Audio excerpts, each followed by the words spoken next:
Hello' guys, মই আজি কচুৰ পাতৰ চাটনি বনাম। নানীহঁতৰ ঘৰৰ পৰা অনা কচুৰ মাজি পাতবোৰ লৈ আহিছোঁ। সেইবোৰ লৈ আহি ভালকৈ বাচি কেনে এনেকৈ চাফাকৈ ধুই লৈছোঁ।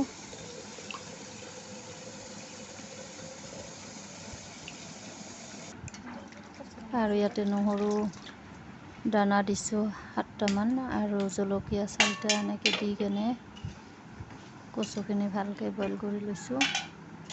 পানী দিব নালাগে কাৰণ কচু পানী থাকে, এনেকৈ সিজি যায়। তাৰপিছত ইয়াতে অলপ মিঠাতেল দিলোঁ, নেমু টেঙা দিছোঁ,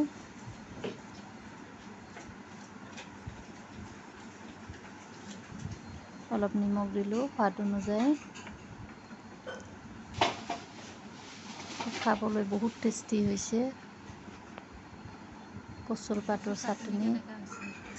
মই হাজবেণ্ডক সুধি আছোঁ যে কেনেকুৱা হৈছে কচুৰ পাতৰ চাটনি। কয় ভালে হৈছে। এতিয়া ৰৌ মাছ, তাৰপিছত ইফালে কঁঠালৰ গুটি আৰু ভাতকেৰেলা আলু এনেকৈ ভাজি বনাইছে। তাৰপিছত কচুৰ পাতৰ চাটনি এতিয়া মই টেষ্ট কৰিম।